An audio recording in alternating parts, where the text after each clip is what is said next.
நீங்க சொன்னது உண்மைதாங்க.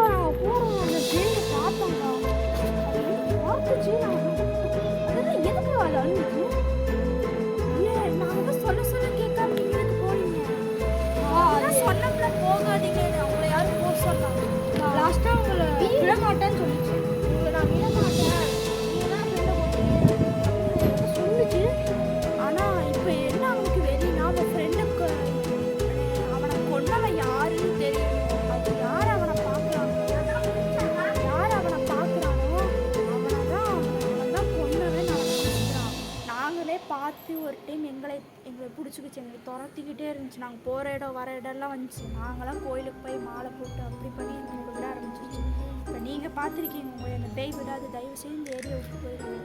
நீங்கள் எதாவது சீக்கிரமாக நாங்கள் கிளம்பிடுவோம். கிளம்புறேன்னா உங்கள் குடும்பத்தையும் அழிச்சிடும். அப்போ நீங்கள் அதை பார்த்தவங்க யாரும் உயிரோடு இருந்தது தப்பிச்சதும் கிடையாது. இந்த வீட்டில் இருந்தவங்க கூட அந்த பேயை பார்த்து தான் அந்த வீட்டில் இருக்கவங்க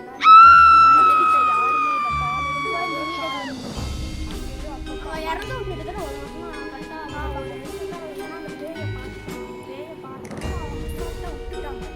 அது என்ன பண்ண போது அதனால அந்த பேயை வந்துட்டு அவங்க தான் கொண்டாங்க. அவங்க குடும்பத்தில் இருக்கிற எல்லாத்தையும் கொண்டுட்டாங்க. இன்னும் அந்த வீட்டுக்குள்ள வந்து அவங்களோட ஏன்கள் அந்த அழுகை சத்தம் அந்த வீட்டுக்குள்ள கேட்கும். எனக்கு யாரோ கொண்டுட்டாங்க அந்த மாதிரி யாருக்குமே சொன்னாங்க. வீட்டில் வந்து ஒரு வயசான பாட்டி, அவங்க மருமகள், அவங்க மகன், அதுவும் அவங்க மருமகள் வந்து சலக்கு அவங்க போலீஸ் போட்டுருக்காங்க. அந்த போலீஸ் சட்டத்தையும் அந்த வீட்டுக்குள்ளேயே தான் கேட்கும். அத்தைன்னு அந்த வீட்டுக்குள்ள வந்து கேட்கும். ஆனால் அது யாருக்கு இது வரைக்கும் கேட்குறாங்க. நிறைய சாமியார் அவங்க போய் பூஜை பண்ணி அவங்க ஆணி வச்சு எல்லாமே பண்ணி பார்த்தாங்க. ஆனால் இந்த பேயை ஒரு டைம் பிடிச்சாங்க. ஆனால் அது வெளியே வந்துருச்சு. ஆனால் இந்த ஏரியா கூட அதனால் நாங்கள் இந்த ஏரியாவுக்கு வரவே மாட்டோம். ஃப்ரெண்டு இங்கே விளையாட கூப்பிட்டாங்கன்னா வந்து இது எங்கள் அப்பா அம்மா தெரிஞ்சால் எங்களை அவ்வளோதான் முடிச்சுடுவாங்க. சரி அங்கே போயிடாதீங்க. நீங்கள் தயவுசெய்து வீட்டுக்கு போயிடுங்க. ஏதாவது பண்ணிடுங்க. அந்த பேய் உங்களை விட்டு வைக்கிறேன். இந்த ஊரை விட்டு போயிருங்க. சரிக்கா, தேங்க்ஸ்க்கா. சரி ரொம்ப தேங்க்ஸ். அப்புறமேட்டு அவங்க வந்தால் பார்க்குறோம். தேங்க்ஸ்க்கா. அப்படி வாட. ஸோ கைஸ், நம்ம வந்து சக்ஸஸ்ஃபுல்லாக அந்த பேயை கேப்சர் பண்ணிட்டோம். நீங்கள் நல்லா கொஞ்சம் குவாலிட்டி கம்மியாக இருக்கும். அவங்களால முடிஞ்சால் எதாவது பண்ணி எதாவது பாருங்கள். ஸோ என்ன சொல்கிறதுன்னு தெரியல. வரும்போது அந்த வீடு பார்க்கலாமா? அந்த வீடா? ஆமாம், அந்த வீடு கைஸ். அந்த வீடு நம்ம செக் பண்ணலாமா? சரி வாங்க கைஸ் போகலாம். கைஸ் எனக்கு வரும்போது இது சத்தத்தை மட்டும் கேட்டு வந்துடுவோம். சரியா? நீ என்கிட்ட கேமரா கொடு. கேமரா என்கிட்ட கொடு.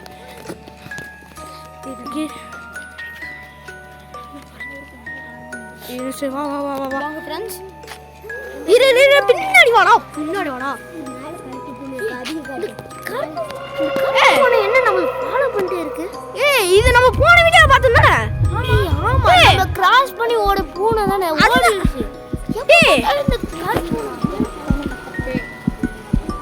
அது சாமி நினைக்கிறேன். அது நம்மளுக்கு நல்லது பண்றது தான் வந்திருக்கு. கேட்டுச்சா உனக்கு அத்தனை? இங்க இருக்கு. வந்துரு வா. கேக்குதுடா, வாங்க. Oh no guys. ஐயம்மா. கைஸ் என்னடா புறாடே. கைஸ் एक सम्माटी गाइस இவனுக்கு தூக்கி போட்டுச்சு गाइस. இவனுக்கு காலையா நான் அடிபட்டு நிதிஷ். இவனுக்கு காலைய போட்டுச்சடா. ஏய் வேணா சொல்ல நீ இல்லடா அவன்டா. நான் தான் வேணா சொன்னேன்ல. ஏன்டா நீங்க போன? போய் கூடாது. ஒவ்வொரு வீடியோ இப்படி தான் நடக்குது. தயவு செஞ்சு சொல்றேன். இனிமே கொஞ்ச நேரம் இருங்க. அங்க தயவு செஞ்சு போயிடாதீங்க. இந்த அந்த வீட்டில் அமானுஷமாக இருக்குது. அந்த பேய் அதோட ரொம்ப இதாக இருக்குது. அது வந்து நம்ம அங்கே பார்த்தீங்கன்னா தயவு செஞ்சு ஊரை விட்டு வெளில போயிடுங்க. ஊரை விட்டு வெளில போனால் அந்த பேய் உங்களை விடும். இல்லைன்னா நீங்கள் இல்லைன்னு நினச்சிக்கோங்க. ஏன்னா அவங்களோட நீங்கள் ரெண்டு உங்களை யாருமே பார்க்க முடியாது, பார்க்க மாட்டாங்க. ஸோ கைஸ், இந்த வீடியோ உங்களுக்கு பிடிச்சிருந்தா லைக் பண்ணி சப்ஸ்கிரைப் பண்ணி அந்த பட்டனை பெல் பட்டனை கிளிக் பண்ணிடுங்க. மறக்காம இது உங்கள் ஃப்ரெண்ட்ஸுக்கு ஷேர் பண்ணிடுங்க. ஓகேவா கைஸ்?